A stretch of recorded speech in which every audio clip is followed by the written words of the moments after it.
Do you think gender and sex are the same thing? Even I was thinking the same before. Because I have seen in the forms that gender and sex are always written interchangeably. But it is not the fact. Let me give you the real stance. Gender is a social construct while sex is a biological construct. Do you know, in Marathi language, we use the term ling bhed and ling bhav to define sex and gender respectively.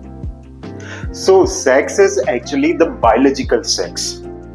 By biological sex, I mean the sex which is assigned to you at birth, which is written in your birth certificate, which is defined based on your gonads, your chromosomal patterns, your genitalia, and your overall body structures and anatomy. For example, if a child is born with a penis, testes, and XY chromosome pairs, then that child is labeled as a male child by doctor or healthcare provider.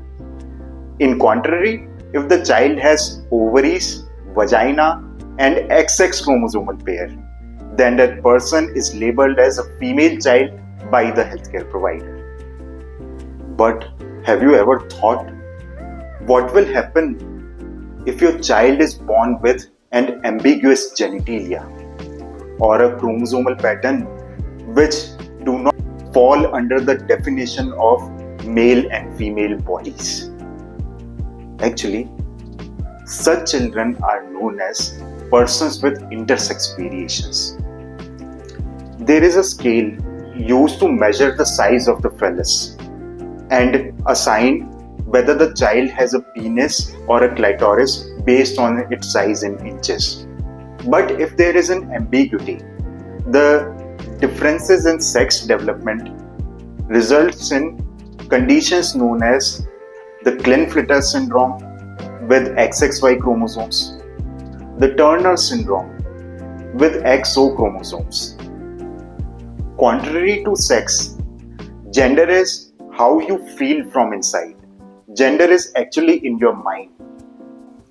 For instance, if a person is born as a male child but he self-identifies as a female, then that person is known as a transgender woman.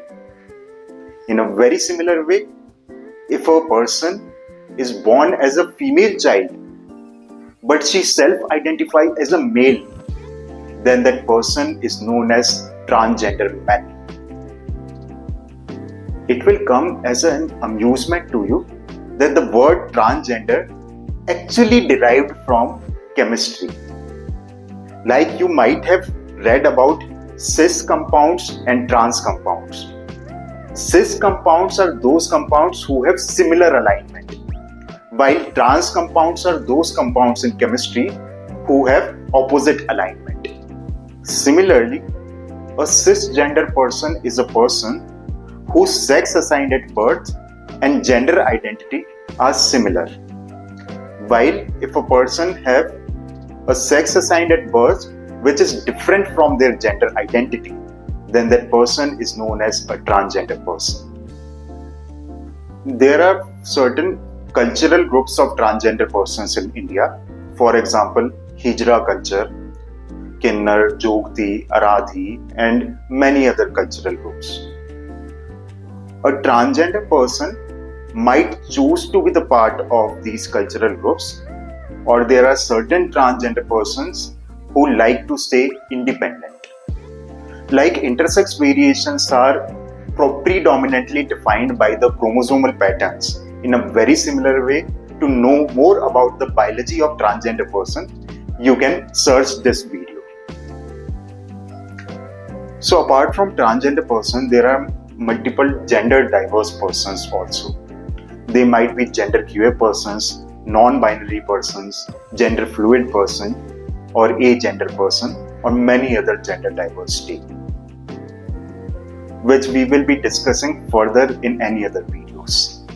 When we study about subjects, apart from gender identity and sex characteristics, we also study the sexual orientation. Sexual orientation is actually whom you are getting attracted to. there are few of the studies which reveal that there are genetic connotations like chromosome 13 and 14 which impacts the thyroid gland and hypothalamus gland, which determines the sexual orientation in a person, whether the person would be a heterosexual person, a gay person, that is a man getting attracted towards men, or a lesbian woman, a female getting attracted towards a female. Apart from that, there might be other forms of sexual orientation like bisexual persons, asexual persons, and pansexual persons, among many other variations. Another concept is gender expression. That is how a person would like to express himself, herself, or themselves. Whether the person is a masculine person, a feminine person, or an androgynous person. So, whether the person likes to wear makeup, talk like a male, walk like a male, or dress up like a female. All these are the part of gender expression. In the end, I would like to highlight the gender-bread person concept to summarize what we have learned. So, anything which is between your legs is known as your sex or biological sex, which is the sex assigned at birth. Anything which is in your mind, how you feel, is actually your gender identity. And your heart represents your sexual orientation, that is emotionally, romantically, and sexually, whom you are getting attracted to. And your body tells about your gender expression. As you can see, all these terminologies are written in a timeline format, so that they are not binaries. Like in a timeline, 0 and 1 are the binaries, but there are multiple parameters like rational and irrational numbers, which are between 0 and 1 in a timeline. In a very similar way, the gender and sex and sexuality concepts are fluid and ever evolving. That's why we use a term plus when we try to denote LGBTQIA plus acronym. If you are liking my content, you can suggest more topics you want me to create content on in the comments. Try to share my videos with your family and friends for sensitization. And finally, subscribe us, like us, and follow us. Press the bell icon. Thank you.